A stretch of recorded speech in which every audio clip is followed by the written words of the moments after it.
This is what you get if you want to go to the Syracuse Police Department website right now. Generic page about a server. It has nothing to do with the Syracuse Police Department. That's because they were hacked late in the day today. The department had to shut down the site after the internationally known or unknown group called Anonymous broke into the page and even published a list of usernames and passwords. Many of those names connect back to top-ranking officers in the Syracuse Police Department. Police do not believe any public or criminal investigation information was compromised. The site is going to stay down, though, until officials can be sure it is secure.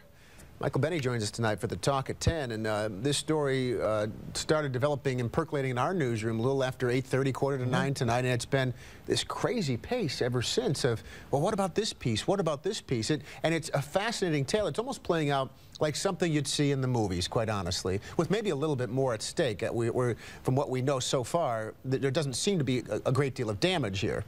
No, I just got off the phone with Tom Cannell. He speaks for the Syracuse Police Department. They really, I don't think, really knew much about this group Anonymous. A lot of people don't. This international hacking group that really prides itself on exposing information of government agencies. The good news is that the police really utilized this website as simply a public website. It was, we just featured them recently. They launched a new cold case sort of tab on their website. It was for to publicize events. What the anonymous hackers got was a list of usernames and passwords that you mentioned were for some top-ranking officials who would use that website. But really what they would use it for, the police told me tonight, was simply to update, maybe there's a barbecue coming up, or maybe we'll add a new case to that cold case area, or to update the biography of the police chief if he were to get an award. And they certainly did also have access to crime reports, not the police investigations, but when they released data to the public about which neighborhood had the most burglaries, which had the most murders over a course of several months or a year. That all stuff we report anyway. That kind of thing is already public information. But the attention that this brings, and even just the notion that it's not just a website, it's not just you or me who are getting a little bit of spam or a virus in our home computer. This is the Syracuse Police Department. And they were targeted. And they were targeted specifically. And let's look at this while we're talking about that. This is a little bit of a screen grab that we're on the laptop right now of what the guys for Operation Piggy Bank, this was called, and pastebin.com, they have a little space on there. They said, oh, look, Syracuse doesn't take abuse seriously either. It's a little cut off, but they go on to say, tisk, tisk, related to the Bernie Fine case. They weren't happy with the way that, in the view of the people here and their outside look at this case, that under Chief Dennis Duval, that the Syracuse Police Department overlooked the claims of abuse by Bernie Fine. Now, Syracuse is not alone here, though, Michael, either. Texas police, state police in Texas, also Salt Lake City, in the last day or so, has been hacked by the same group. And we'll flip over here. This is the Twitter presence, or at least we believe it is, for this Operation Piggy Bank anonymous group. They go by the handle It's Kahuna. And they say right on it, united as one, divided by zero. I'm not sure exactly what but their point is, and you get the gist of it, activists against government oppression worldwide.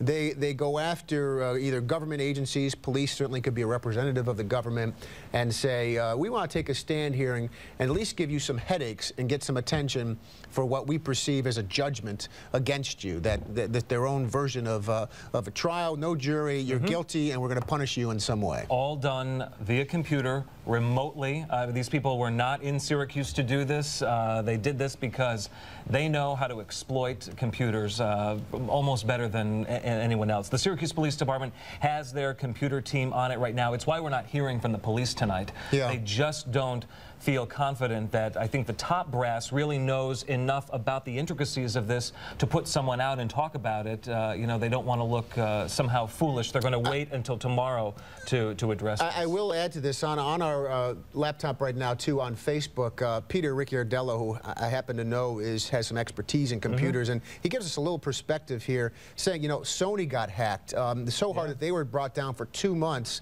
It's surprising that a local police department would be hacked in this way, although not surprising that it could happen technically. Technically, this was not hard to do for somebody with expertise. But then I explained to Peter, he hadn't heard the Bernie Fine connection then, and he said, oh, yeah, well, okay, now at least I understand why Syracuse, if you're putting dots on a map, might have gotten a little more attention lately, as we all know, because of the Bernie Fine investigation. How foolish would you have called me if 8 months ago I said, we're going to have an event where we've got Bernie Fine out of SU, accused of all of this, and then this group that maybe 2 people that we know in common had heard about before is going to hack into Syracuse police as sort of retaliation for the Bernie Fine case. I mean, you would have said, you're crazy, go home. Send that manuscript back. It's not believable enough. It's not quite ready for prime time. It's not believable. It's got to be a novel. It's definitely not nonfiction.